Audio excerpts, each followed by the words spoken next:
Testing 1, 2, 3.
The quorum being present, the Committee on Homeland Security will come to order.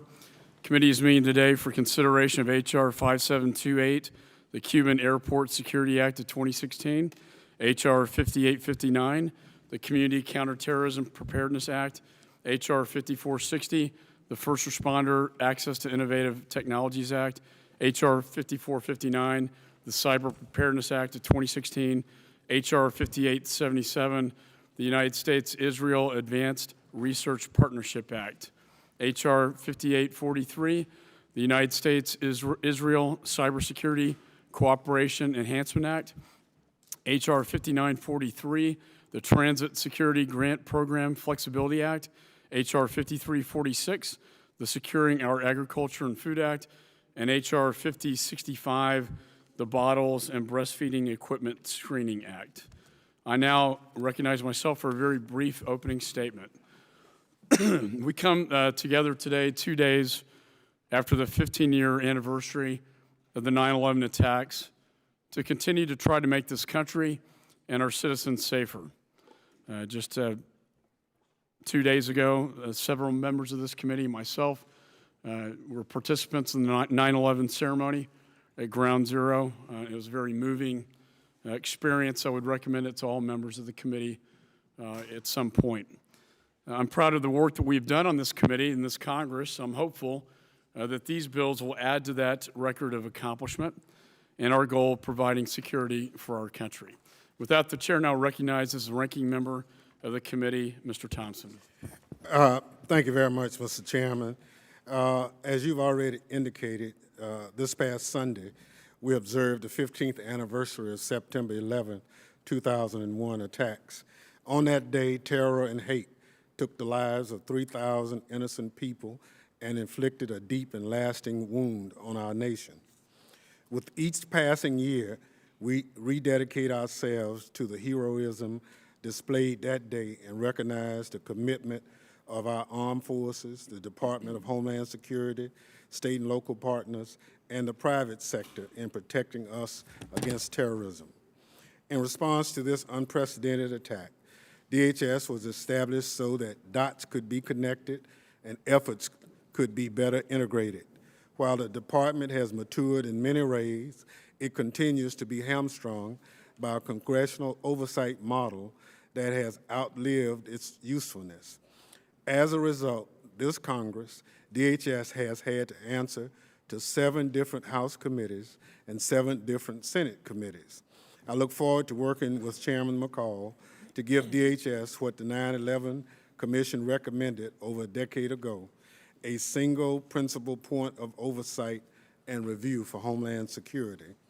Today, we will be considering 9 bills based on the committee's oversight of cybersecurity, aviation security, and emergency preparedness and response. All but one of the bills under consideration today have my full support. The measure I oppose is H.R. 5728, the Cuban Airport Security Act. As someone who's long been interested in fostering better relations with our neighbors in the Caribbean, I've been heartened by President Obama's commitment to chart a new course on relations with Cuba. For too long, politics have stood in the way of progress. Wheels up on the first passenger flight between Fort Lauderdale, Florida, and Santa Clara, Cuba on August 31st marked an auspicious beginning to a new chapter in U.S.-Cuban relations. A great deal of effort on the part of the Transportation Security Administration, the Federal Aviation Administration, and the State Department went into implementing safety and security protocols with the Cuban authorities and for TSA to give flights a green light. Regrettably, the sponsors of H.R. 5728 have chosen to disregard this record and instead have decided to hold the Cuban airports to a standard different than all other foreign airports with direct flights to the United States. The department has told the committee that to single out one specific foreign airport for this type of reporting requirement would be unprecedented. Further, DHS has expressed concern that reporting on this information could have a chilling effect with international partners, which could result in reduced access to airports for assessment and air carrier inspections and potentially deprive DHS of one of the best tools it has to ensure flights to the U.S. are secure. I plan to offer an amendment to underscore that Congress has no business singling out one country airport for additional security mandates. I urge members to support my amendment, and with that, I yield back, Mr. Chairman. I thank the ranking member. Other members are reminded opening statements may be submitted for the record. By agreement between the chair and the ranking member, the committee, by unanimous consent, shall use an amendment roster today. Mr. Chairman. The ranking member is recognized. Reserving the right to object, and I will not object, would the chair please explain our agreement regarding the amendment roster? And I yield to the chairman. I thank the ranking member and all committee members for agreeing to the use of amendment roster. We've agreed that the bills be open to amendment at any point and that we shall take up amendments in the order listed on the roster. The chair will allow members to offer amendments listed on the roster out of order to the extent practicable and in a manner not prohibited by House or committee rules. Amendments not listed on the roster may be considered at the conclusion of the consideration of the roster. I thank the chair for his explanation and withdraw my reservation. I thank the ranking member. I now call up H.R. 5728, the Cuban Airport Security Act of 2016, and discharge the Subcommittee on Transportation Security from further consideration of the bill. The bill was circulated in advance and printed copies are available. The clerk shall designate the bill. H.R. 5728. Without objection, the first reading is dispensed with, and the bill is considered read and open to amendment at any point. An amendment in the nature of a substitute has been offered by the gentleman from New York, Mr. Katko. Does the gentleman wish to offer his amendment? I do, Mr. Chairman. The clerk shall report the amendment. Amendment in the nature of a substitute to H.R. 5728, offered by Mr. Katko. Without objection, the reading is dispensed with. The amendment in the nature of a substitute shall be considered base text for purposes of amendment. The amendment in the nature of a substitute was noticed to committee members in compliance with the rules. The chair now recognizes the gentleman from New York for 5 minutes. Thank you, Mr. Chairman. The Cuban Airport Security Act of 2016, as amended, is a critical piece of legislation that will ensure that this committee has a proper oversight of the Obama administration's decision to open 10 last point of departure airports in Cuba for regularly scheduled commercial air service for the first time in over 6 decades. On March 17th of 2016, the TSA Oversight and Management Subcommittees held a joint member-level briefing on aviation security in Cuba with the TSA. Due to the concerning information that was brought to light during that briefing, or more importantly, what was not brought to light during that briefing, the Transportation Security Subcommittee held a public hearing on May 17, 2016. The administration witnesses claimed that answers to basic questions contained SSI, or sensitive security information, in spite of having briefed committee members in March in an open setting without any prior disclosure that the information was SSI. Following that hearing in July, Republican and Democratic members of this committee, myself included, were scheduled to go on a congressional delegation to Cuba to examine the security measures at Cuba's airports to ensure the safety and security of Americans flying to Cuba. This trip was necessitated by what transpired at the May hearing. However, the Cuban government denied our visas and thus our ability to assess the airports. I subsequently had conversations with both TSA and the airlines that will operate in Cuba. In spite of these conversations, I still have serious concerns about the capabilities of Cuba's airport screening equipment and procedures, how Cuba airport workers are vetted, and whether or not federal air marshals will even be able to fly missions on flights between Cuba and the United States on the newly established commercial air flights. While TSA has informed Congress that the 8 Cuban LPDs it has inspected thus far meet ICAO standards, these standards are the bare minimum, not the gold standards of security. All of these factors prompted me to introduce H.R. 5728, the Cuban Airport Security Act, the bill which is before this committee for consideration today. Since the first regularly scheduled commercial flight took place on August 31st, we have learned that the airlines have all signed contracts with the Empresa Cubana de Aeropuertos Servicios Aeronautics, an arm of the communist government, to fulfill all airline responsibilities. This contract means that all employees are vetted, hired, and screened by the communist Cuban government and not our airlines. These will be employees of a government that was just removed from the list of state sponsors of terrorism in May of 2015.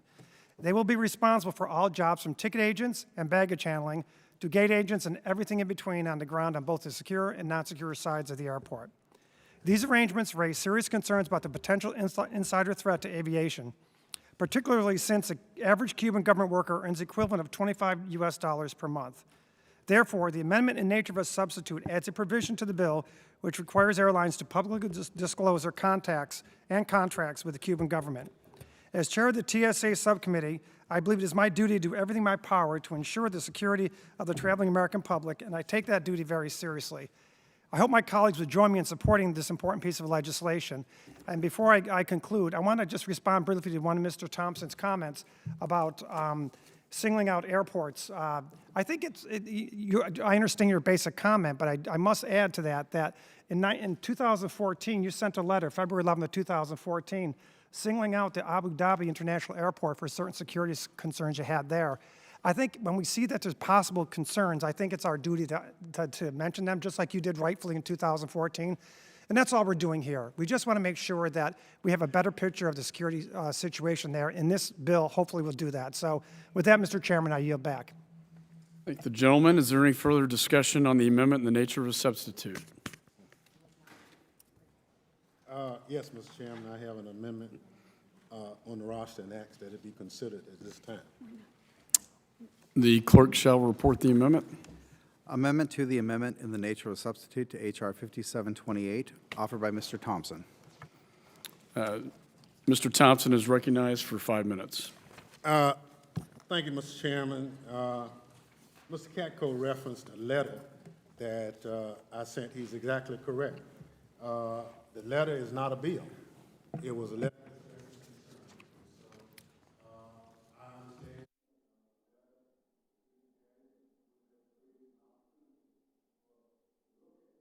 But that's CBP, this is TSA.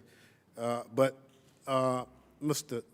Chairman, this committee, along with the subcommittee on transportation security, have debated the security aspects of resuming scheduled service to Cuba for months. Earlier this Congress, we received a briefing from TSA detailing the administration's effort to assess security at Cuban airports in advance of allowing scheduled commercial flights to and from the United States via U.S. flag carriers. Following the briefing, we had a hearing on May 17, 2016. During the hearing, subsequent meetings, briefings, and in letters, TSA has repeatedly stated that they have carried out their responsibility to assess Cuban airports before scheduled commercial service could be provided by the United States carriers to and from Cuba. Specifically, we learned that a baseline TSA assesses foreign airports against international civil aviation organizational standards. We've also learned that the 8 Cuban airports that TSA has cleared as last points of departure to the United States have been assessed by TSA as meeting these standards, the cornerstone of the international aviation system. It is worth noting that TSA has mechanisms in place that are specifically intended to bolster security at an overseas airport if intelligence or urgent policy considerations are necessary. They can issue emergency amendments and security directives to U.S. carriers. Representatives from TSA and DHS have repeatedly assured the committee that the procedures and timeline for evaluating Cuban airports have been no different than the procedures and timelines utilized for assessing every other last point of departure airport. The fact that TSA began working with Cuba to visit and assess these airports in November of 2012 runs counter to the notion that this process has been rushed or is out of step with the process utilized by other foreign countries. I think we can all agree that members of this panel, on a bipartisan basis, are committed to bolstering aviation security, both domestically and at foreign airports with direct flights to the U.S. Terrorist attacks over the past years at international airports in Istanbul and Brussels, both of which have direct daily flights to the U.S., remind us that airports remain a terrorist target. Terrorist threats to aviation are constantly evolving. That is why I believe we have an obligation to refrain from legislating that TSA take specific actions toward one airport or airports in one country, as the underlying bill does.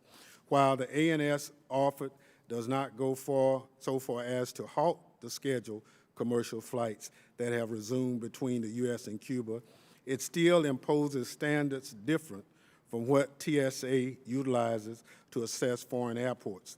With that in mind, my amendment states, among other things, that charter flights have been operated to and from Cuba for an extended period since 1991.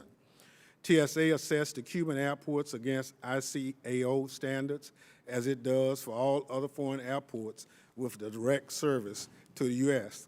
TSA can issue emergency amendments or security directives where security concerns exist, and that concerns about security at last points of departure airports were addressed uniformly easier this Congress with the enactment of the so-called Safe Gates Act.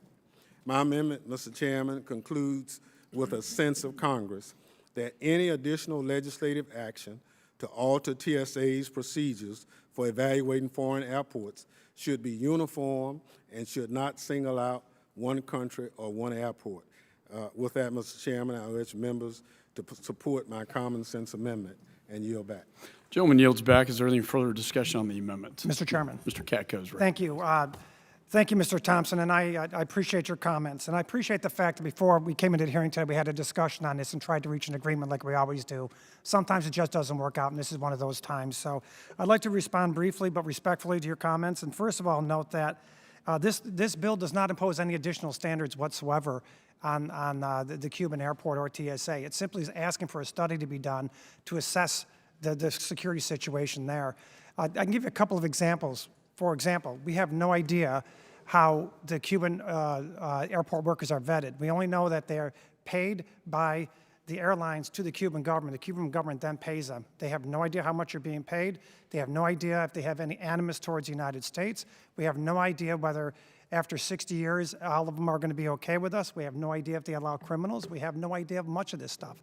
That's just one example of many. So all this bill is intending to do is to attempt to just do basically a GAO study of that airport. And I think after 60 years and all the hostilities between the two nations, and the fact that as recently as last year, Cuba sent arms to North Korea, that it's probably not a bad thing to at least take a look-see, particularly given the fact that our delegation was denied even entry to the country. So I understand your points and I respect them, but I do also say at the same time that this is not imposing any additional standards on the TSA or the Cuban airports. The amendment includes only findings in a sense of Congress, and I understand that, but the message included is contradictory to the bill itself, and the findings do not accurately reflect the history on this issue or the current security situation in Cuba. And I'll dispense with the rest of my remarks other than to say that while these challenges do not have the force of law, the changes that you suggest, they would send a mixed message from the Congress regarding the situation of airport security in Cuba. So therefore, I respectfully just would ask that this amendment be defeated. And I yield back the balance of my time. Thank you. Gentleman yields back. Is there any further discussion on the amendment? Ms. Jackson-Lee is recognized. First of all, to the gentleman in New York, I'm certainly disturbed that the delegation was not able to secure the appropriate documents, and I would offer and hope that the State Department responds to you, as I know that they would be eager to do. Certainly, I think members have always been effective when they've had the ability for oversight around the world. I would, and in keeping with that, I certainly think there is merit to the structure or the framework in which you've used. I think my concern is that it is prohibiting any flights from going in until, I guess, this legislation is passed between the United States and Cuba. There was a great deal of vetting. It looks like until a study has been conducted regarding security measures, a great deal of study has gone into this relationship. I'm struck by the fact that our security personnel have been working with Cuba since 2010. There have been 37 visits dealing with the security issue, 17 more to come, and that TSA is certainly holding up the same standards that they've held up in other other airports around around the world. So we know that one airliner, air carrier, has already gone and come back. Others are lined up to do so. And I would make the argument in 2 points. One, I would welcome a letter signed by this committee, or for those who desire it, with the chairman and ranking member, to provide for some additional insight, study, review. I think the other issue is I'm concerned about reporting back with a letter. I guess there's some report that has to come back, classified information on the highly sensitive issues that we have to address in security matters. So my point would be I'm supporting the gentleman's amendment, and then I would offer further an opportunity for there to be some engagement with the private sector along with TSA and to make sure that we do have the most secure structure possible in our United States, to Cuba and Cuba to the United States. My last point is that the amendment in nature of substitute removed the language about prohibiting flights to Cuba, okay, until the bill passes. So I'm getting that update that it's no longer the case. So that's good news. But I would just make the argument that I think Mr. Thompson's answers the concerns I have, which is classified information, treating this differently from other airports, and my confidence in the work that has already been done with the 37 airport assessments and the 17 additional or 7 additional visits that are going to go through the end of the calendar year. And just wondering whether we could actually work this out through discussions in the committee, working with TSA, working with the administration, and getting something effectively done. I'm concerned, Mr. Katko, let me close on this.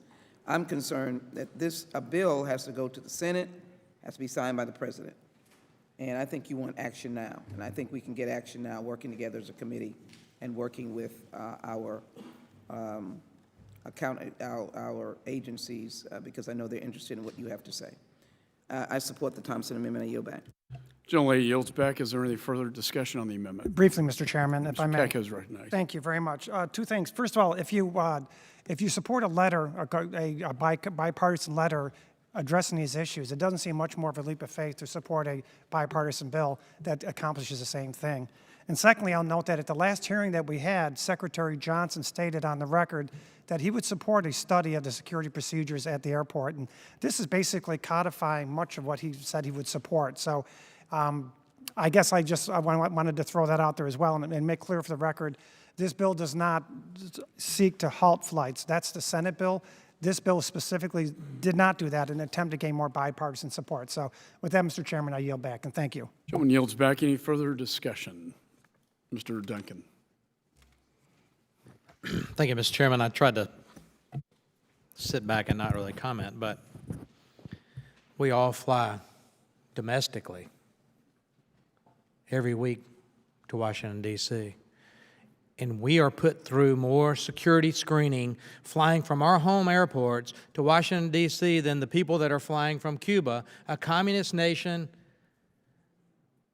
more than they are put through to fly to Miami or Houston or D.C. It seems hypocritical to me that we would create this big agency known as DHS. We would have an agency like TSA that we charge with keeping American airspace safe, keeping American airplanes from flying into buildings, and we won't ask for the same standards as we open up a new airport and a new relationship in Cuba. You know, I've got an amendment. We'll talk about some of the equipment and other things later, but my gosh, how about set foreign travelers coming from a communist country to the United States to the same standards we subject our very constituents to? I yield back.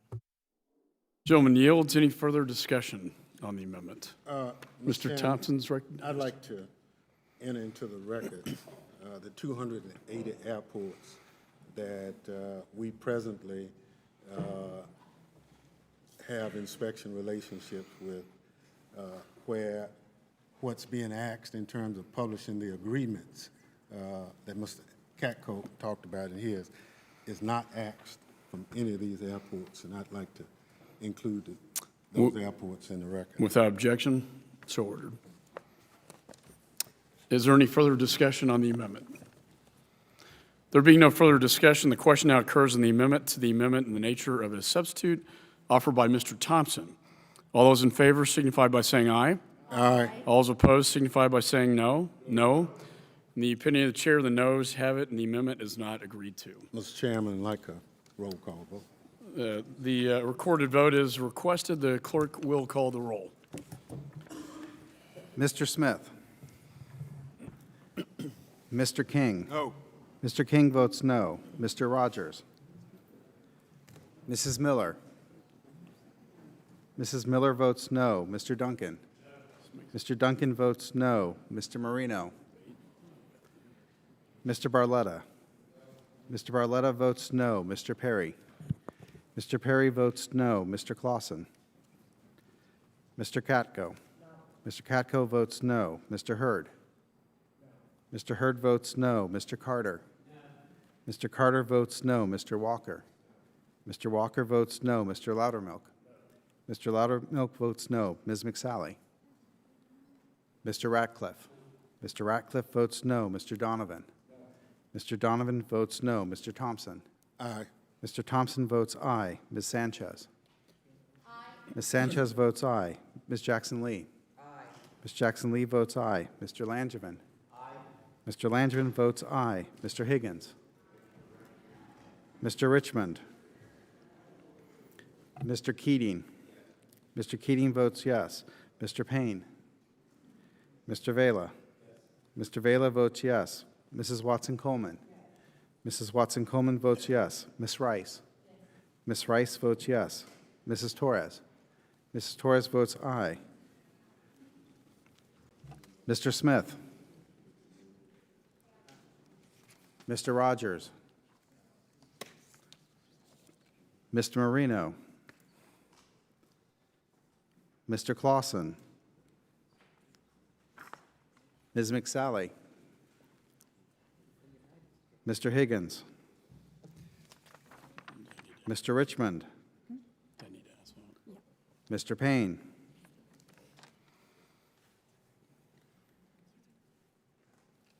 Are there any other members in the room who wish to have their votes recorded?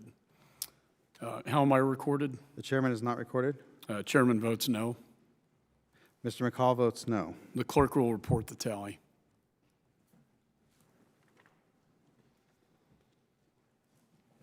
Mr. Chairman, on that vote, there were 9 yeas and 13 noes. The noes have it, and the amendment is not agreed to. Listed next on the roster is an amendment to the amendment in the nature of a substitute offered by the gentleman from Pennsylvania, Mr. Perry. Would the gentleman like to offer his amendment? Yes, Mr. Chairman, I do have the amendment to desk. The clerk shall report the amendment. Amendment to the amendment in the nature of a substitute to H.R. 5728, offered by Mr. Perry. No objection. The reading is dispensed with. Mr. Perry is recognized for 5 minutes. Thank you, Mr. Chairman. Cuba is unlike, or generally unlike any other country that we deal with or have to deal with on the planet. We have 50 years of open hostility from the Cuban government and the Castro regime, and this is not meant at all to impugn the wonderful people of Cuba that wish to breathe free but are not allowed to because they are under the boot of a communist regime. So let me be clear. I believe there shouldn't be commercial air service between the United States and Cuba, period. But because air service already has begun at the end of August, I think we must put in place strict security measures to ensure the American citizens are as safe as possible when traveling to and from Cuba. This amendment would stop Cuban nationals with ties to Cuba's Council of State, the Council of Ministers, the Communist Party, the Ministry of the Revolutionary Armed Forces, or the Ministry of the Interior from being hired by American air carriers operating in Cuba. Simply put, American security and national security can't be placed in the hands of the Cuban government and the communist regime there. This language specifically was taken from the bipartisan Rubio-Menendez Senate companion bill. And with that, Mr. Chairman, I yield back. Gentleman yields back. Is there any further discussion on the amendment? Ranking member is recognized. Yes, Mr. Chairman. I'm glad that Maker the amendment say he's against air travel from Cuba to U.S. because it's clear that this amendment creates an unusual barrier or threshold that the Cuban government and the airlines would have to meet. This amendment seeks to prohibit U.S. carriers from employing Cuban nationals that are recruited, hired, or trained by Cuban authorities. Now, no other country that we have domestic airline travel do we require such an onerous requirement. As drafted, this legislation essentially disqualifies anyone from working for a U.S. carrier who has ever been employed in a Cuban airport. Specifically, the amendment says that notwithstanding any other provision or law or regulations, U.S. carriers cannot employ Cuban nationals who have ever been recruited, hired, or trained by Cuban authorities. And it says to the extent practicable. Now, again, this is kind of a poison pill amendment.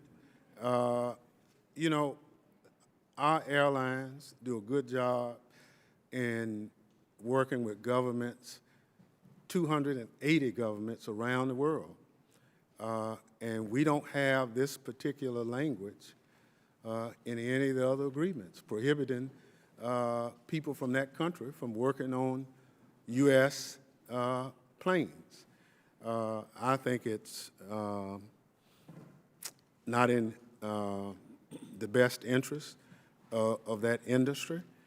It imposes a threshold that can't be met. And just for the record, there are 11 airports in China, which we agree is a communist country. Vietnam, that we have, that airplanes fly out of. So again, this is trying to single out Cuba for an extraordinary review that we don't require of other communist countries. And again, this has nothing to do with whether we agree with the government. This is the business that the airlines, who I believe have done their due diligence. TSA has done its due diligence in certifying those airports. So communism is not the standard by which we should review the airports. We should have the standards to apply for all. And this amendment obviously puts an onerous burden on airlines that they can't meet. So I would oppose it. Gentleman yields back. Is there any further discussion on the amendment? Mr. Chairman. Mr. Katko is recognized. If I may, Mr. Thompson, let me state first and clearly that I don't agree with Mr. Perry's statement that we shouldn't have air flights to Cuba.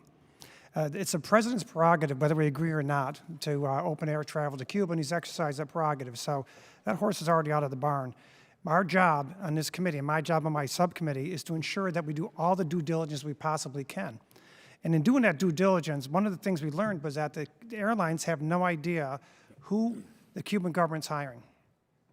They have no idea. They have no idea if those individuals have any animus to the United States. They have no idea what measures are taken to see if those airline employees have any animus to the United States. The only thing they do is write a check to the Cuban government based on the flights, and they don't even know how the Cuban government pays those employees, whether they pay them 10 cents, whether they pay them $10 an hour, whether they pay them nothing. We have no idea. So all this bill does is basically say, to the extent practicable, which means what it means. You can drive an exception through that. I'm a lawyer. I know that's an exception you can drive a truck through. But the bottom line is this. It just basically is a messaging bill to say to the airlines, to the extent you can, try and get your own guys on the ground there. But let me tell you the rub with that is the airlines have told us that if something happens on the ground in Cuba, they can't even get any of their airline officials to Cuba in a timely manner because they can't get business visas in a timely manner. It'll take them a week to 10 days at the most. So God forbid something happens down there and they need airline personnel there right away, they can't. So this is more of a messaging bill. That's why I support it. I don't support the notion that we shouldn't have flights to Cuba. I'm trying to illuminate, and that's the whole purpose of this bill, is illuminate the fact that we have to be mindful of the unique security implications here. So that's all, and that's why I support the amendment. Gentleman yields back. Is there any further discussion? Mr. Chairman, The gentlelady from California is recognized. I guess that one of the problems that I have is that, I mean, we have certain standards and we apply them to all airports around the world. I'm very familiar, for example, with the country of Vietnam. So with respect to the fact, well, you know, we can't even trust Cuba because they didn't issue us as Congress people visas to go and take a look at the country. Well, quite honestly, I've been denied plenty of visas to Vietnam, for example. Even, I mean, Speaker Hastert was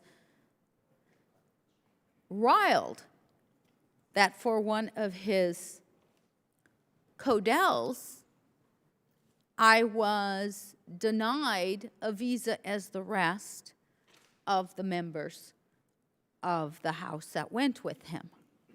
So I guess where the problem is, and by the way, I represent the largest Vietnamese population outside of Vietnam in the world, so I understand this whole issue of, well, it's a communist country and we fled and we don't like it. And I mean there's a lot of similarities between these two countries, but we don't hold these standards onto Vietnam. I can tell you that, you know, our TSA is not involved in this manner in the people who the communist government of Vietnam put forward at their airport. So why would we go after just one country? If we really want to secure the safety of Americans, we have to secure the safety of Americans in the same applied manner that we would to any other country. So in Vietnam, we have 2 airports. For example, in communist China, we have 6 or 7 airports that we fly from the mainland to. You know, my question to you is why Cuba? Why Cuba and not the rest? Why is not this an umbrella bill, for example? If I may briefly, why Cuba? I've been in Will Congress. the gentlelady yield to the gentleman from New York? Yes, I'm sorry, I will, to my colleague, Thank of you, course. Mr. Chairman. I apologize. Gentleman from New York is recognized. Briefly, and why Cuba? Because I've been in Congress a year and a half, and this is the first one that's come across my radar. I can't speak to the security measures they did when they first opened up flights from Vietnam, or they first opened up flights from Abu Dhabi, or whether they first opened up flights from any other country where we may not have had a good relationship in the past. But I'm looking at the unique situations of this place, and I'm just simply trying to make sure that we do our due diligence. That's all. And you know what? This is not something we've had a relationship with. We are starting out. So why not just do our homework, dot our I's and cross our T's at the beginning, and just to make sure, and again, we're not imposing standards. We're simply saying, let's do a study, let's take a look at these things, and let's make sure there's no problems. I don't think that is... Taking back my time, I understand where you're coming from, to my colleague, and I'm sure in a very sincere way you're trying to do what you believe is best. But it is true that we have been in a cold relationship for a long time with Cuba. But let me tell you the relationship we had with Vietnam. 58,000 Americans died there fighting communism. So, you know, that we have never been the ones to vet and to say who's going to be working from the Vietnamese government at the airports. They hold that as their prerogative as long as they follow the international standards that we have set. So this whole idea that somehow, well, we don't trust the Cubans or we don't know the Cubans, we have had even worse relationships at with some of these countries. We lost 58,000 Americans in that war. So I would just say, you know, maybe this is left better to a global bill or some sort of a type. I would just hate to, you know, seem like we are discriminating here on just one country or one set of people. Or to my colleague, with all good intentions, it seems like you're thwarting the ability of this president to move the relationship with the Cuban people forward. And I yield back. Gentlelady yields back. Any further discussion on the amendment? Mr. Perry is recognized. Thank you, Mr. Chairman. As I stated in my remarks, Cuba is unlike any other country on the planet. 50 years of open hostility towards America, not from the Cuban people, but from the Cuban communist Castro regime. And I acknowledge flights that are occurring. I acknowledge that. Personally, I don't think they should, but I acknowledge that they are. And because they are, I think we should do everything we possibly can within our power to make sure that America is safe. And I do lament the fact that we're providing hard currency and credibility to a communist regime. I do lament that fact, but in fact we are. As far as it being a poison pill, this is the exact same language in the bipartisan Rubio-Menendez language in the Senate. The exact same language, bipartisan. They say that the language is unlike any other agreement. Once again, Cuba is unlike any other place. It just is what it is. It's not about the industry, right, or industries. Our job is to keep America safe. It's about national security. Cuba is unlike China. It is unlike Vietnam. They have not been openly hostile to the United States, and neither one of them have been listed as a state sponsor of terror. Cuba was just recently, a year and a half ago, released from that by the administration. But they haven't changed their actions. They haven't changed their personality. And that's why it is important to make sure that we do this correctly. To me, it's not about messaging. It's about making sure America is safe. And that's why I want to do it. So I would urge passage of this to make sure that national security is our first priority. Thank you, Mr. Chair. Yield. Gentleman yields back. Any further discussion on the amendment? There being no further discussion, the question now occurs on the amendment to the amendment in the nature of a substitute offered by Mr. Perry. All those in favor signify by saying aye. Aye. All those opposed signify by saying no. No. In the opinion of the chair, the ayes have it, and the amendment is agreed to. I ask for a recorded vote. Recorded vote is requested. The clerk will call the roll. Mr. Smith. Mr. King. Mr. King votes aye. Mr. Rogers.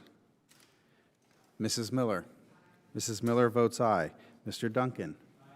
Mr. Duncan votes aye. Mr. Marino. Mr. Barletta. Mr. Barletta votes aye. Mr. Perry. Mr. Perry votes aye. Mr. Clausen. Mr. Katko. Mr. Katko votes aye. Mr. Hurd. Mr. Hurd votes aye. Mr. Carter. Mr. Walker. Mr. Walker votes aye. Mr. Loudermilk. Mr. Loudermilk votes aye. Ms. McSally. Mr. Ratcliffe. Yes. Mr. Ratcliffe votes yes. Mr. Donovan. Yes. Mr. Donovan votes yes. Mr. Thompson. No. Mr. Thompson votes no. Ms. Sanchez. Ms. Sanchez votes no. Ms. Jackson-Lee. No. Ms. Jackson-Lee votes no. Mr. Langevin. No. Mr. Langevin votes no. Mr. Higgins. Mr. Richmond. Mr. Keating. Mr. Keating votes no. Mr. Payne. Mr. Vela. Mr. Vela votes no. Mrs. Watson-Coleman. Mrs. Watson-Coleman votes no. Ms. Rice. Ms. Rice votes no. Mrs. Torres. Mrs. Torres votes no. Mr. Smith. Mr. Rogers. Mr. Marino. Mr. Clausen. Mr. Carter. Yes. Mr. Carter votes yes. Ms. McSally. Mr. Higgins. Mr. Richmond. Mr. Payne. Are there any other members who wish to have their vote recorded? How am I recorded? Mr. Chairman, you are not recorded. Chairman votes aye. Mr. McCall votes aye. The clerk will report the tally. Mr. Chairman, on that vote, there were 13 yeas and 9 noes. The ayes have it, and the amendment is agreed to.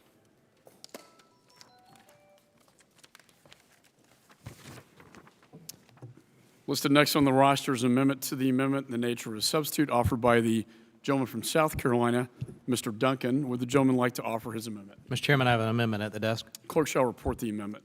Amendment to the amendment in the nature of a substitute to H.R. 5728, offered by Mr. Duncan. Without objection, the reading is dispensed with. Mr. Duncan is recognized for 5 minutes.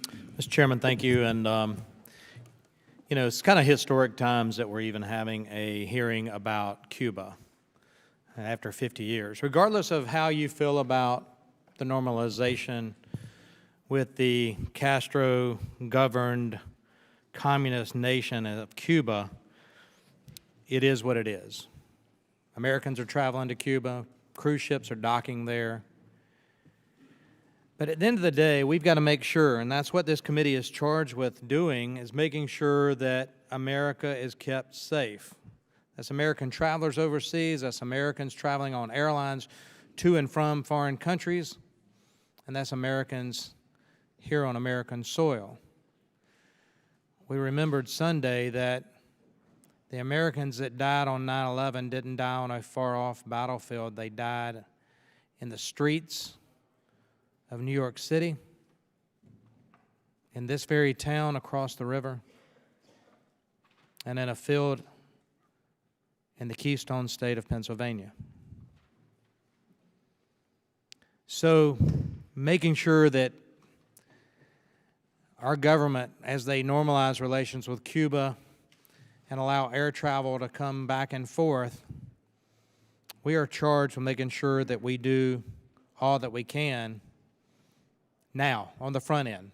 Not reactionary, not after something's happened, not after something was thwarted, and it could have happened but didn't, but we have an opportunity right now. So I have an amendment that would prevent Chinese-made equipment from being used in Cuba's airports for passenger screening and baggage screening, that sort of thing. Simple amendment. Requires TSA to include an analysis of the capabilities and weaknesses of all Chinese-made equipment in Cuba's airports, as well as an assessment of the impact to U.S. national security, all that I just talked about, of a Russian company managing Cuba's air traffic control system. Now, we have flights that come from Russia, we have flights that come from Vietnam, and some of those are managed by Russia, airspace. But we've got the opportunity today to make sure we do this right and get an assessment. You got to remember that Cuba has historically been the #1 counterintelligence threat to the United States and Latin America. Critically, Cuba has been known to traffic U.S. national security secrets to hostile regimes such as China, Iran, North Korea, and Russia. It's reportedly been known to provide intelligence, financial support to Hezbollah and Hamas. Cuba continues to provide safe haven to terrorist organizations and their members like the Basque Fatherland and Liberty, or ETA as it's known, and the FARC. Both are still, even with the negotiations going on in Colombia with FARC, they're still considered FTOs, or foreign terrorist organizations, by the U.S. government. Cuba continues to harbor fugitives wanted in the U.S., such as Joanne Chesmard, who is at the top of the FBI's most wanted terrorist list. She's in Cuba. So all these things need to be injected into this conversation. So simple amendment. Let's do an assessment of the equipment there. Let's make sure we can keep Americans and their luggage and American planes and ultimately where those planes fly to safe. So I would urge my colleagues to prioritize identifying and addressing any security vulnerabilities to Americans and support this amendment. With that, I yield back. Gentleman yields back. Is there any further discussion on the amendment? Ranking member is recognized. Thank you, Mr. Chairman. You know, again, I hear Mr. Duncan saying one thing, but as I read his amendment, there are other things. None of us agree or disagree on the fact that we want to keep Americans safe. But I think we have to have a uniform policy. Now, for us to say to the Cuban government, you can't use Chinese equipment in your airports, that's a bit much. That's almost like them saying to us that we can't use certain equipment in ours. Will the gentleman yield? for clarification? Yes. So the amendment requires TSA to include an analysis of the capabilities and weaknesses of all Chinese-made equipment in Cuba's airports, as well as an assessment of the impact to U.S. national security of Russian company managing the air traffic. I may have misspoken early in my passion about 9/11. I do apologize. But be clear that this requires them to do an analysis of the capabilities and ultimately advise us. And I'll yield back. Well, thank you. But, you know, again, and I understand, you know, governments employ the technology if it meets the standard, the international standard. Historically, we've allowed that to go. And so for 280 airports in the world, we have never looked at the kind of equipment. We never dictated. We've said it must meet the standard. So in this instance, we've done that. We've never singled out a company to say that this company somehow is a problem. Now, the company you reference in your amendment lists air traffic systems in Estonia, Ukraine, Lithuania, Armenia, and Vietnam as clients. So they're already doing business just because they're a Russian company, but they are not managing the Cuban air traffic system. So your reference to this company as managing the Cuban air traffic control system is factually wrong. And Mr. Chairman, what I'd like to do is offer for the record an article outlining the facts of what this company is doing. But again, Without objection, that's so ordered. the implications for this amendment, Mr. Chairman, is troubling. Airports in Moscow and St. Petersburg, Russia, are both last points of departure to the U.S. This same company does work in Russia on planes leaving those two countries coming here. Now we're going to say, okay, but you can't do it in Cuba. Again, the company is not managing the system. They're just upgrading their system, but they don't operate it. The Cuban government runs the air traffic control system there. So again, for all the reasons I've outlined, Mr. Chairman, and the fact that we have not identified in any other country what kind of equipment they should buy in their airports, I oppose the amendment. Gentleman yields back. Is there any further discussion on the amendment? Mr. Chairman, briefly. Mr. Katko is recognized. I just want to know for the record, Mr. Thompson, based on my discussions with TSA, there has been no testing of the equipment of any meaningful way in Cuba. And that's compounded by the fact that there's no TSA employees that will be allowed in the airports on a regular basis. The only employee that will be a TSA employee that, to my understanding, that may be in Cuba on a regular basis is going to be a TSA employee that operates out of the embassy. So as all this bill is asking for is to just test the equipment. And I just want to make it clear, there is absolutely no prohibition in his amendment to using the equipment. Just saying, let's take a look at it. And that's all we're asking. So if I'm wrong about the level of testing that's been done by TSA, forgive me, but my last impressions from TSA was that they have not tested the equipment. They were relying on what the Cuban government told them is being done. Again, we're at the beginning of this process. So what would be the harm of just testing the equipment to see if it works? If it doesn't, I mean, if it does, great. If it doesn't, then we address the issue. That's all. With that, I yield back. Gentleman yields back. Is there any further discussion on the amendment? There being no further discussion, the question now occurs on the amendment to the amendment in the nature of a substitute offered by Mr. Duncan. All those in favor signify by saying aye. Aye. All those opposed signify by saying no. No.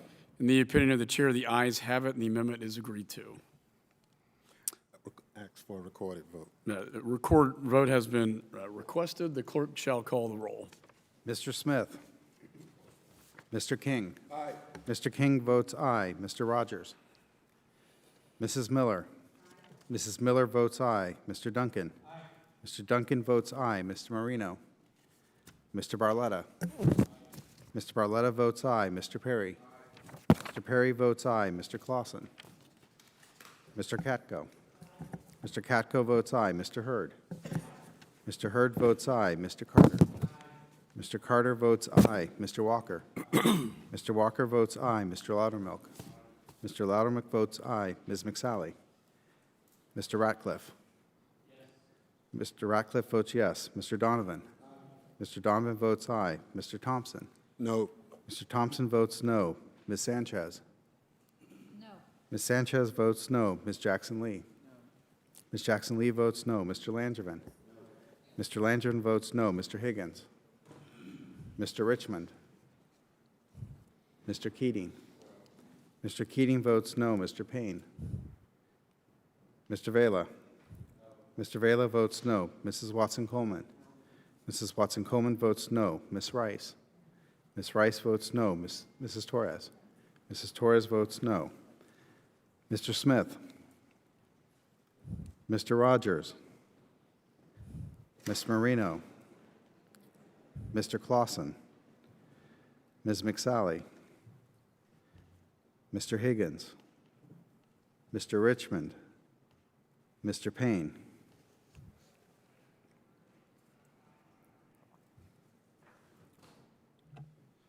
Are there any other members in the room who wish to have their vote recorded? How am I recorded? The chairman is not recorded. Chairman votes aye. The clerk shall report the tally. McCall votes aye. Mr. Chairman, on that vote, there were 13 yeas and 9 noes. The opinion of the chair, the ayes have it. The amendment is agreed to. There are no additional amendments listed on the roster. Are there any further amendments to the amendment in the nature of a substitute? Before I take this to a vote, I want to commend Mr. Katko for his hard work on this bill. I, like him, am disturbed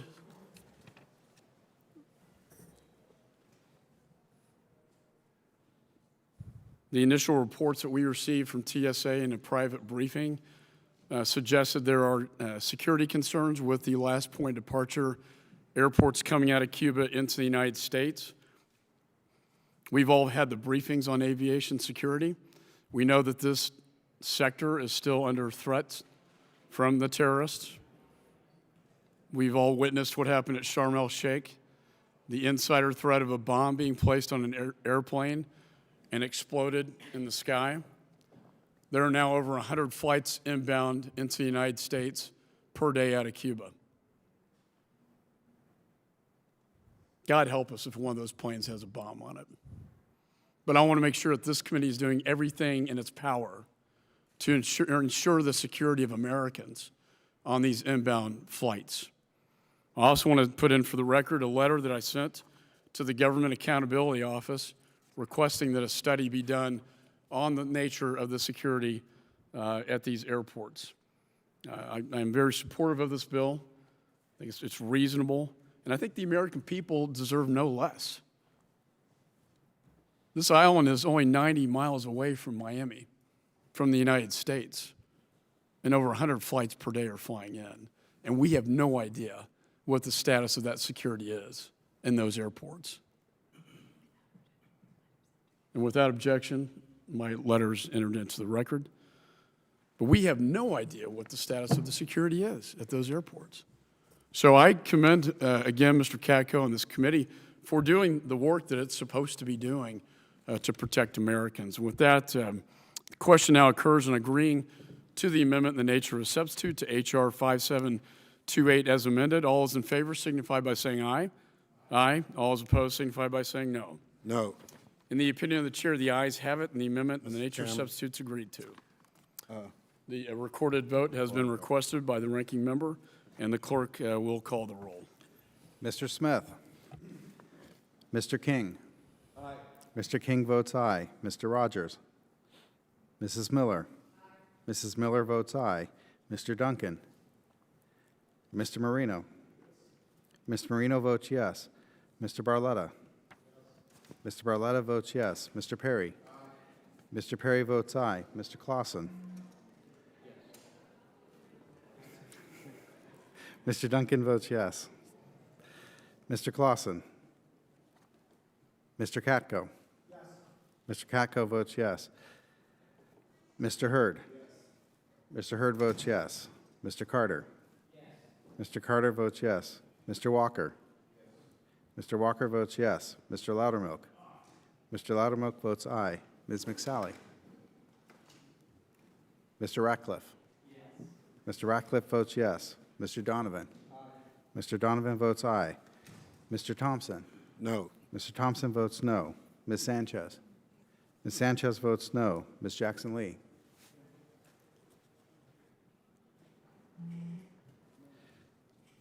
Mr. Langevin.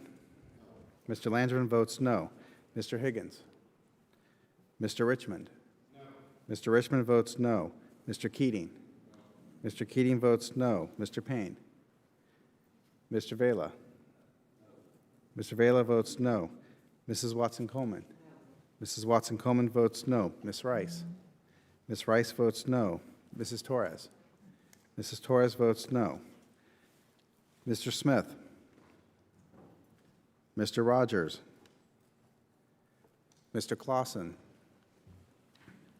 Ms. McSally. Ms. Jackson Lee. No. Ms. Jackson Lee votes no. Mr. Higgins. Mr. Payne. Are there any other members who wish to have their vote recorded? How am I recorded? Chairman is not recorded. Chairman votes aye.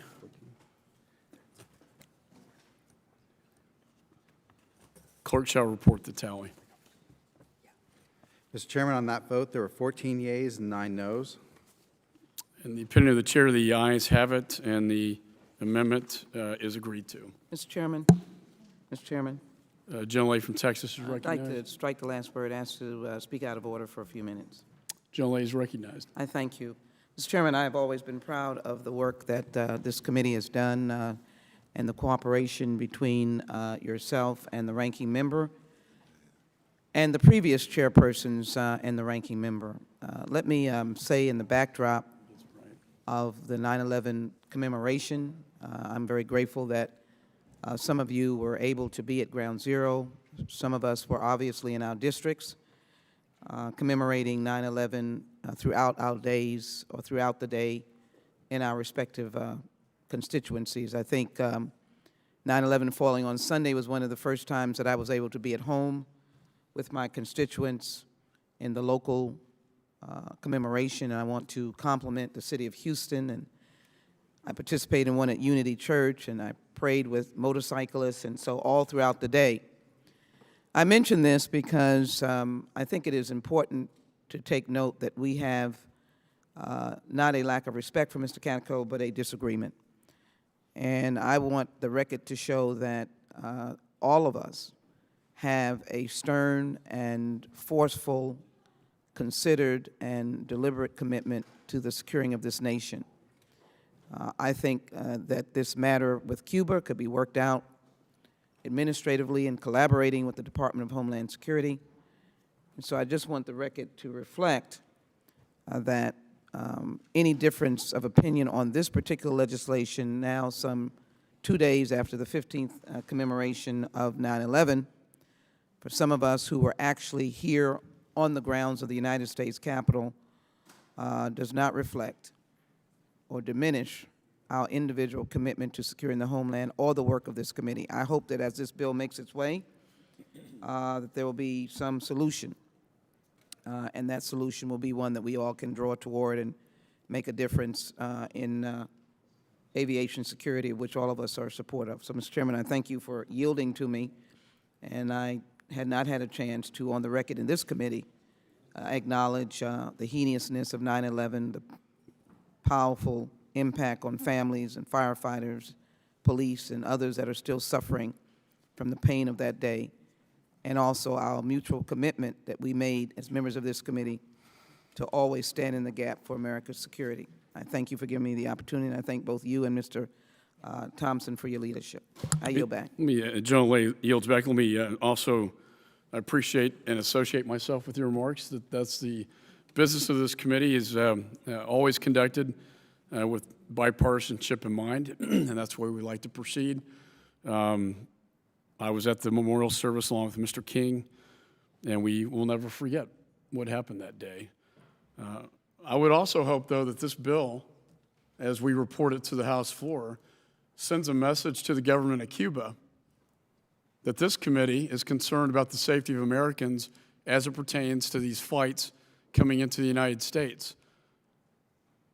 We attempted to inspect these airports, this committee did, and the government of Cuba denied our visa applications. I know they're watching this hearing, and I hope they hear that message loud and clear. We do not want to be denied access if you're going to fly into the United States. And so with that, the question now occurs on reporting will the clerk re-report the tally? Mr. Chairman, on the amendment in the nature of on agreeing to the amendment in the nature of substitute as amended, the roll call vote was 14 yeas and 10 noes. Question now occurs on reporting H.R. 5728 as amended to the House with a favorable recommendation. All those in favor signify by saying aye. Aye. All those opposed signify by saying no. In the opinion of the chair, the ayes have it and the motion is agreed to. Without objection, the motion to reconsider is laid on the table and staff is authorized to make any technical and conforming changes.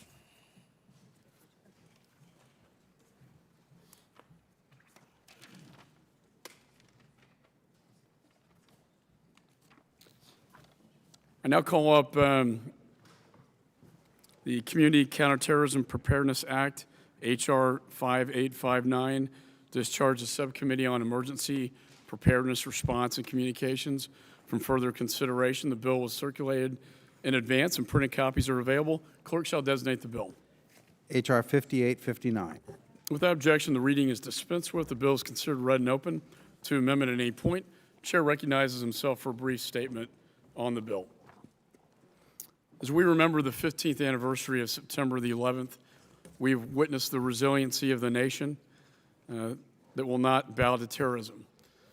However, large-scale attacks are being replaced with lone wolf attacks that seek to terrorize entire communities at an alarming pace. This bill, the Community Counterterrorism Preparedness Act, will help address the rapidly evolving threat of lone wolf terror attacks on our communities, like that of Dallas, Orlando, San Bernardino, and Chattanooga. This legislation will provide first responders across the country with the opportunity to apply for grants to stifle lone wolf attacks and other terror attacks, including active shooter events. As the chairman of this committee and sponsor of this bill, I am proud of the bipartisan support the bill has gained as it authorizes $39 million for emergency response providers in major metropolitan areas to conduct training and exercises to prevent, prepare for, and respond to terrorist attack scenarios. And I urge all members to support the final passage of H.R. 5859. I yield back to myself. Is there any further discussion on the amendment, on the bill? Gentlelady from California is recognized. I have an amendment. I think there's somebody before me on the amendment list. Can you give me the... Got paragraph. There being no further discussion, the committee will move to consideration the amendments on the roster. Per the roster agreement listed first is an amendment offered by the gentleman from New York, Mr. Donovan. Thank you, Mr. Chairman. Mr. Perry has an amendment at the desk. He had to leave for another commitment, and I'd like to offer it on his behalf. This amendment permits grant recipients to include in the training and exercises conducted using grant funding emergency response providers from neighboring jurisdictions that would be likely to provide mutual aid. The gentleman, if the clerk can report the amendment. Amendment to H.R. 5859, offered by Mr. Duncan. Without objection, the reading of the amendments dispensed with. Mr. Donovan is now recognized. Great. Mr. Chairman, this amendment permits grant recipients to include in the training and exercises conducted using grant funding emergency response providers from neighboring jurisdictions that would be likely to provide mutual aid in response to a terrorist attack or active shooter. This is a bipartisan amendment, and I encourage all of my colleagues to join me in passing this amendment. Gentleman yields back. Is there any further discussion on the amendment? There being no further discussion, the question now occurs on the amendment offered by Mr. Perry. All those in favor signify by saying aye. Aye. All those opposed signify by saying no. In the opinion of the chair, the ayes have it. The amendment is agreed to. Per the roster agreement listed next is an amendment offered by the gentlewoman from California and Ms. Sanchez. Would the gentlelady like to offer her amendment? Mr. Chairman, I have an amendment at the desk. Clerk shall report the amendment. Amendment to H.R. 5859, offered by Ms. Sanchez. Without objection, the reading is dispensed with. Ms. Sanchez is recognized for 5 minutes. Thank you, Mr. Chairman. As you mentioned, Dallas, Orlando, San Bernardino, which is only about 30 minutes away from me when there's no traffic. These shootings and protecting our urban areas from such events present very unique challenges. So in this bill, it establishes a major metropolitan area counterterrorism training and exercise grant program that will help grantees prepare first responders for and prevent attacks, including active shooters. My amendment would make a simple modification to the underlying text, saying that the Department of Homeland Security should provide unclassified threat information and best practices to the grant applicants. I mean, if we really want to give them money so that they can prepare, so they can be cohesive with our law enforcement, our first responders, should something like this happen, they really need to have unclassified threat information and how they would react. We need to have that information for them so they can best be suited to be able to plan and use these grants. So this slight change would not only provide needed funds to help regions prepare for attacks, but we could give them critical tips and best practices to help them respond. So I thank the majority for working with me on this amendment, and I urge my colleagues to support it, and I yield back my time. Gentlelady yields back. Is there any further discussion on the amendment? There being no further discussion, the question now occurs on the amendment offered by Ms. Sanchez. All those in favor signify by saying aye. Aye. All those opposed signify by saying no. In the opinion of the chair, the ayes have it. The amendment is agreed to. Per the roster agreement listed next is an amendment offered by the gentleman from New Jersey, Mr. Payne. Would the ranking member like to offer the amendment? Yes, Mr. Chairman. Representative Payne has an amendment listed on the roster designated. I understand that there's majority-minority agreement on this amendment and ask unanimous consent that it be called up at this time. The clerk shall report the amendment. Amendment to H.R. 5859, offered by Mr. Thompson. Without objection, the reading is dispensed with. Mr. Thompson is recognized for 5 minutes. Mr. Chairman, very simple. This is an amendment that describes that applicants would work with community partners such as school districts, places of worship, and business as appropriate as we identify resources in this program. Gentleman yields back. Is there any further discussion on the amendment? There being no further discussion, the question now occurs on the amendment offered by Mr. Thompson. All those in favor signify by saying aye. Aye. All those opposed signify by saying no. In the opinion of the chair, the ayes have it, and the amendment is agreed to. There are no more amendments listed on the roster. Are there any further amendments to the bill? There being no further amendments, the question now occurs on agreeing to the bill H.R. 5859 as amended. All those in favor signify by saying aye. Aye. All those opposed signify by saying no. In the opinion of the chair, the ayes have it, and the bill is agreed to. Question now occurs on reporting the bill H.R. 5859 as amended to the House with a favorable recommendation. All those in favor signify by saying aye. Aye. All those opposed signify by saying no. In the opinion of the chair, the ayes have it, and the motion is agreed to. Without objection, the motion to reconsider is laid on the table. Staff is authorized to make any technical and conforming changes. I appreciate the staff on both sides of the aisle working on this important bill. I think in the new age of terror, the active shooter threat is presenting itself as one of the greatest threats that we have and challenges to the homeland. I now call up H.R. 5460, the First Responder Access to Innovative Technologies Act. The bill is circulated in advance and printed copies are available. The clerk shall designate the bill. H.R. 5460. Without objection, the first reading is dispensed with. The bill is considered read and open to amendment at any point. The bill is sponsored by the gentleman from New Jersey, Mr. Payne. I understand Mr. Thompson will be offering it instead.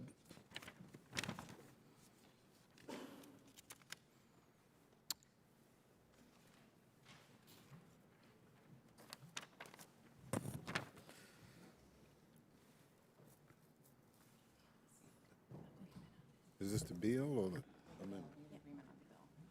We have agreement on it? Mr. Chairman, Representative Payne has an amendment listed on the roster designated. I understand that there's majority-minority agreement on this amendment and ask unanimous consent that it be called up at this time.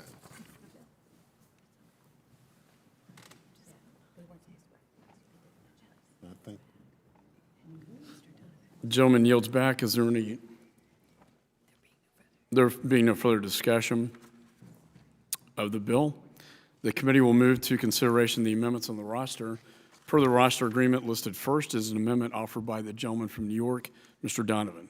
Would the gentleman like to offer his amendment? Yes, Mr. Chairman, I have an amendment at the desk. Clerk shall report the amendment. Amendment to H.R. 5460, offered by Mr. Donovan. Without objection, the reading is dispensed with. Mr. Donovan is recognized for 5 minutes. Thank you, Mr. Chairman. I want to thank the ranking member of the Subcommittee on Emergency Preparedness, Response, and Communications, Mr. Payne, for introducing H.R. 5460, the First Responder Access to Innovative Technologies Act, which passed out of my subcommittee with bipartisan support on June 16th.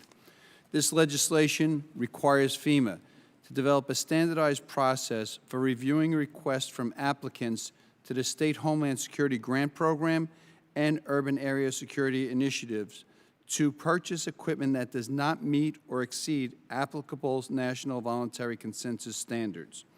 We constantly see that technology outpaces government, limiting first responders' ability to rapidly adapt to emerging threats. I am proud to be an original co-sponsor of H.R. 5460 because it will ensure State Homeland Security Grant Program and Urban Area Security Initiative grantees have the ability to purchase equipment and emerging technology needed to effectively adapt to the current threat landscape. My amendment to H.R. 5460 would require the Inspector General of the Department of Homeland Security to include in its report to Congress information on the capability gaps cited by guarantees when requesting to purchase equipment or emerging technology that does not meet or exceed a national voluntary consensus standard. This amendment will ensure the committee, FEMA, and standards-making agencies have visibility into the types of capability gaps first responders have identified to determine whether the standards need to be developed or updated. I urge all members to support this amendment and the underlying bill, and I yield back the balance of my time. Gentleman yields back. Is there any further discussion on the amendment? There being no further discussion, the question now occurs on the amendment offered by Mr. Donovan. All those in favor signify by saying aye. Aye. Mr. Donovan, would you like to vote aye on your amendment? Would you like to vote on your amendment? I vote yea. All those opposed signify by saying no.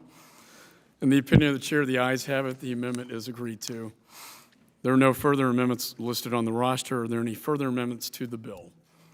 There being no further amendments, the question now occurs on agreeing to the bill. H.R. 5460 is amended. All those in favor signify by saying aye. Aye. All those opposed signify by saying no. In the opinion of the chair, the ayes have it. The bill is agreed to. Question now occurs on reporting. The bill H.R. 5460 is amended to the House with a favorable recommendation. All those in favor signify by saying aye. Aye. All those opposed signify by saying no.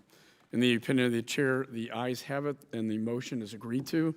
Without objection, the motion to reconsider is laid on the table, and staff is authorized to make any technical and conforming changes. I now call up H.R. 5459, the Cyber Preparedness Act of 2016, and discharge the Subcommittee on Cybersecurity, Infrastructure Protection, and Security Technologies and Emergency Preparedness, Response, and Communications from further consideration of the bill. The bill was circulated in advance, and printed copies are available. The clerk shall designate the bill. H.R. 5459. Without objection, reading is dispensed with. The bill is considered read and open to amendment at any point. An amendment in the nature of a substitute has been offered by the gentleman from New York, Mr. Donovan. Does the gentleman wish to offer his amendment? Yes, Mr. Chairman, I have an amendment in the nature of a substitute listed on the roster and ask for its consideration at this time. The clerk shall report the amendment. Amendment in the nature of a substitute to H.R. 5459, offered by Mr. Donovan. Without objection, the reading is dispensed with, and the amendment shall be considered base text for purposes of the amendment. This amendment was noticed to committee members in compliance with the rules. Chair now recognizes the gentleman from New York for 5 minutes. Thank you, Mr. Chairman. I introduced H.R. 5459, the Cyber Preparedness Act of 2016, to address a number of findings from the Emergency Preparedness and Cybersecurity Subcommittee's May 24th joint hearing on cyber preparedness. These findings include the need to enhance cyber risk information sharing with state and major urban area fusion centers, authorize representatives from state and urban area fusion to be assigned to the National Cybersecurity and Communications Integration Center, similar to how representatives from information sharing and analysis centers are currently permitted under law. Share information on best practices with state and local stakeholders. Clarify the eligibility of State Homeland Security Grant Program and Urban Area Security Initiative funding for cybersecurity enhancements, and work to combat the overclassification of cyber risk information so it could be shared more broadly with stakeholders who have a need to know. I appreciate that Chairman McCall, Radcliffe, and Ranking Member Payne joined me as original co-sponsors of H.R. 5459.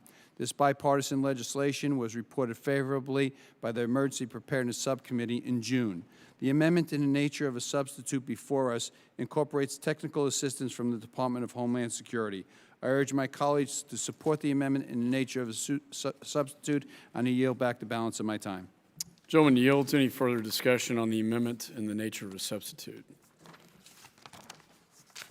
There being no further discussion of the amendment in the nature of a substitute, the committee will move to consideration of the amendments to the amendment listed on the roster. Per the roster agreement listed next is an amendment to the amendment in the nature of a substitute offered by the gentleman from Mississippi, Mr. Thompson. Would the gentleman like to offer his amendment? Yes, Mr. Chairman, I have an amendment on the roster, and I ask that it be considered at this time. Clerk shall report the amendment. Amendment to the amendment in the nature of a substitute to H.R. 5459, offered by Mr. Thompson. Without objection, the reading is dispensed with. The ranking member is recognized for 5 minutes. Thank you, Mr. Chairman. Mr. Chairman, late this summer, we learned that cyber hackers were engaged in efforts to exploit cyber vulnerabilities in technology related to the election process, possibly at the direction of a foreign government. More than manipulating the outcome of the upcoming election, these hackers seek to subvert integrity of the electoral process and the American people's confidence in it. The consequences of their success would be disruptive at best and destabilizing at worst. It would certainly be a black eye on the world's greatest democracy. DHS Secretary Johnson himself acknowledged that high-level discussions were underway about cyber threats to our election technology. I also wrote Secretary Johnson urging him to prioritize assistance to jurisdictions with at-risk voting systems and redouble efforts to share accountable information. What my amendment will do is to address this. The right to vote, as you know, Mr. Chairman, is the most cherished of integrity of our election process, is fundamental to our democracy. We must protect it. The cyber threat is real, and this bill with this amendment addresses that. I thank you for your support. Gentleman yields back. Is there any further discussion on the amendment? I commend the ranking member for bringing this amendment. As he and I both know, based on a briefing in a classified setting, this is a serious issue, a serious threat. This committee intends to hold a hearing on this issue the latter part of this month. There being no further discussion, the question now occurs on the amendment to the amendment in the nature of a substitute offered by Mr. Thompson. All those in favor signify by saying aye. Aye. Aye. All those opposed signify by saying no. In the opinion of the chair, the ayes have it, and the amendment is agreed to. Listed next on the roster is an amendment to the amendment in the nature of a substitute offered by the gentleman from Rhode Island, Mr. Langevin. Would the gentleman like to offer his amendment? Yes, Mr. Chairman, I do. The clerk shall report the amendment. Amendment to the amendment in the nature of substitute to H.R. 5459, offered by Mr. Langevin. Without objection, the reading of the amendment is dispensed with. Mr. Langevin is recognized for 5 minutes. Thank you, Mr. Chairman. Let me begin by thanking Chairman Donovan for his work on this important bill. While he may be a late addition to the committee, I've been very impressed by Chairman Donovan's commitment to exploring issues of cybersecurity in our hearings, and I'm certainly grateful for his work in the EPRC subcommittee on this bill. So, Mr. Chairman, fusion centers, as we know, have proven to be effective tools for sharing counterterrorism information, and it's only logical that we use the infrastructure for the sharing of cyber threat data as appropriate. So fusion centers are also important because they allow states the flexibility to tailor operating models based on the state's individual needs. So, for instance, I come from the biggest little state in the union, as we're known, but while we may have outsized pride for Rhode Island, we simply don't have the population to support a statewide cyber threat center separate and apart from our existing fusion center. That's why our governor, Governor Gina Raimondo's Cybersecurity Commission, led by my good friend Scott DePasquale, made a number of recommendations about utilizing fusion center resources to improve the state's cyber posture. So I believe that H.R. 5459 will make this significantly easier for our state to achieve, a view that I've heard echoed from stakeholders who participate in Rhode Island's cyber disruption team. But I also believe that in order to most effectively provide support for in the cybersecurity realm, DHS should assign analysts from the Office of Cybersecurity and Communications and the NCIC to fusion centers to lend their expertise. So my amendment makes this explicit by including the NCIC as a source of personnel for fusion centers. So the Homeland Security Act provides for DHS already to assign personnel to fusion centers from the Office of Intelligence and Analysis, the Office of Infrastructure Protection, TSA, Customs and Border Protection, ICE, and the Coast Guard. However, I've heard from Rhode Island stakeholders that DHS has not always been receptive to requests for cybersecurity analysts, and I hope that this amendment will make clear to the department that officers from CS&C can and should play an important role in fusion centers focused on cybersecurity. So I know that the NPPD is interested in actually doing further outreach to states as part of their reorganization, a process that I urge my colleagues in the Senate to take action on. And I hope that the department will take the opportunity afforded by a reorganization, by reorg and this amendment to get cybersecurity personnel out to the states. So with that, Mr. Chairman, let me thank you and the ranking member for your focus on cybersecurity throughout this Congress, and I urge adoption of my amendment and Chairman Donovan's fine underlying bill, and I yield back. Gentleman yields back. Any further discussion on the amendment? There being no further discussion, the question now occurs on the amendment to the amendment in nature of substitute offered by Mr. Langevin. All those in favor signify by saying aye. Aye. Aye. All those opposed signify by saying no. In the opinion of the chair, the ayes have it, and the amendment is agreed to. Per the roster agreement listed next is an amendment to the amendment in the nature of a substitute offered by the gentlewoman from California, Ms. Sanchez. Would the gentlelady like to offer her amendment? Yes, Mr. Chairman, thank you. I do have an amendment I'd like to offer at the desk. The clerk shall report the amendment. Amendment to the amendment in the nature of a substitute to H.R. 5459, offered by Ms. Sanchez. Without objection, reading is dispensed with. Ms. Sanchez is recognized for 5 minutes. Thank you, Mr. Chairman, and I thank you for working in advance the Cyber Preparedness Act of 2016 with so much of our business and critical infrastructure at stake. I think that we need this legislation to help ensure that our cybersecurity mechanisms are top-notch.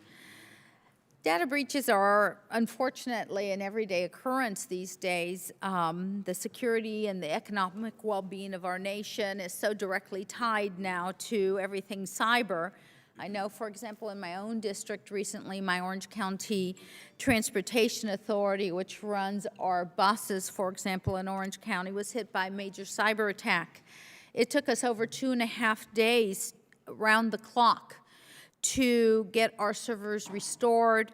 It cost us about $660,000 just in that 2-day period to try to get everything back in, in a state where we could run our system, and cost about $330,000 in labor costs and an additional $230,000 or so for an emergency contract to fully clean out the malicious code that had gone into our hardware and software. So it's clear that we're completely reliant, we're getting more and more reliant on this cyber technology for commerce and for our critical infrastructure.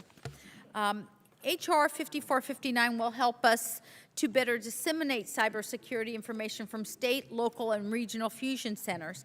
And I would like to add one more small provision that I believe is going to help, at least in my state, increase the capability of state and local governments to use Homeland Security grants for the improvement of statewide cybersecurity information sharing.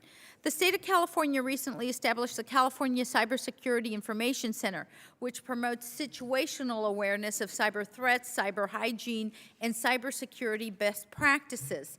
That center provides a focal point for cyber threat information sharing for the state, the intelligence community, and our law enforcement. So my amendment would clarify that Homeland Security grants for states in urban areas can be used for similar statewide initiatives to improve cybersecurity sharing, dissemination, and threat identification. I believe that this amendment will help agencies build that capacity to timely share threat and attack information so that when the issue arises, related information gets out to help other potential targets prepare to defend against the same similar threat. So I urge my colleagues please to support this amendment, and I yield back. Generally yields back. Any further discussion on the amendment? There being no further discussion, the question now occurs on the amendment to the amendment in the nature of a substitute offered by Ms. Sanchez. All those in favor signify by saying aye. Aye. Aye. All those opposed signify by saying no. The opinion of the chair, the ayes have it. The amendment is agreed to. Thank you, Mr. Chairman. You're very welcome. There are no additional amendments listed on the roster. Are there any further amendments to the amendment in the nature of a substitute? There being no further amendments, the question now occurs on agreeing to the amendment in the nature of a substitute to H.R. 5459 as amended. All those in favor signify by saying aye. Aye. All those opposed signify by saying no. In the opinion of the chair, the ayes have it. The amendment in the nature of a substitute is agreed to. The question now occurs on reporting H.R. 5459 as amended to the House with a favorable recommendation. All those in favor signify by saying aye. Aye. Aye. All those opposed signify by saying no.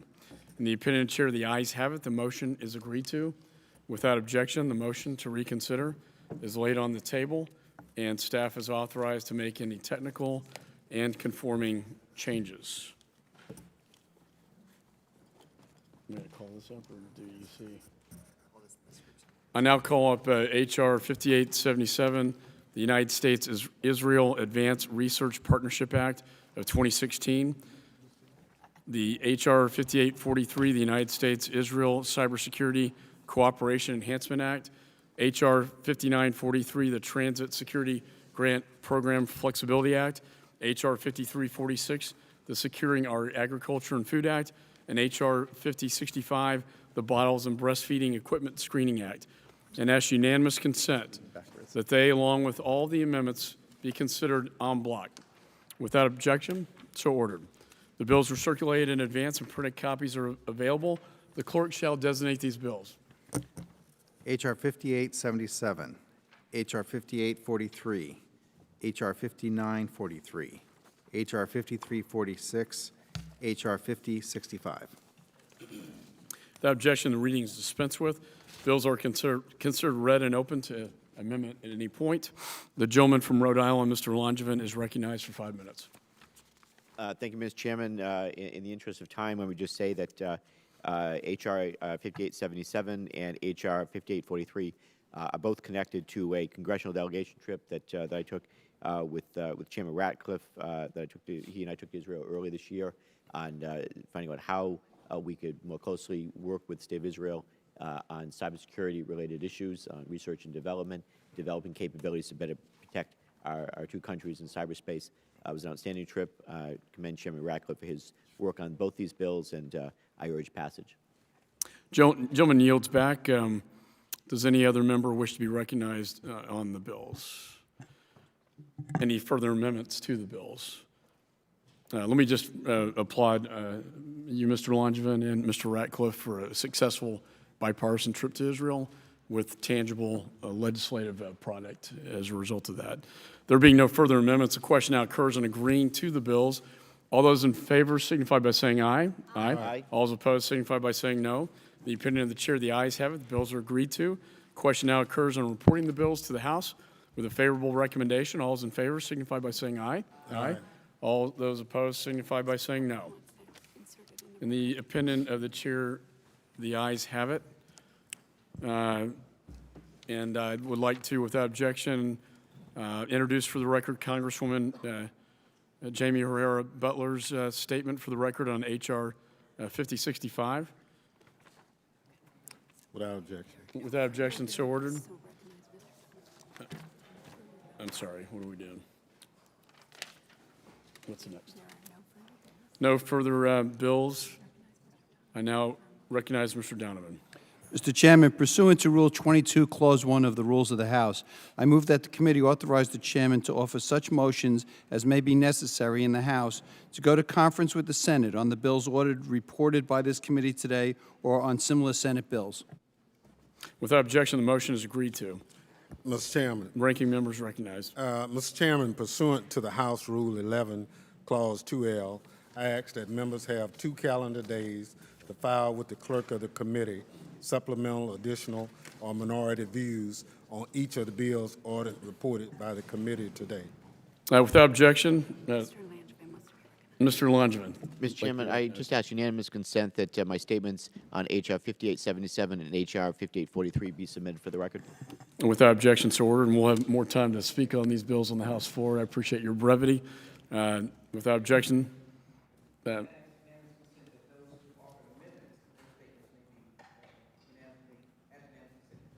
without objection, so ordered. There being no further business to transact, the committee stands adjourned.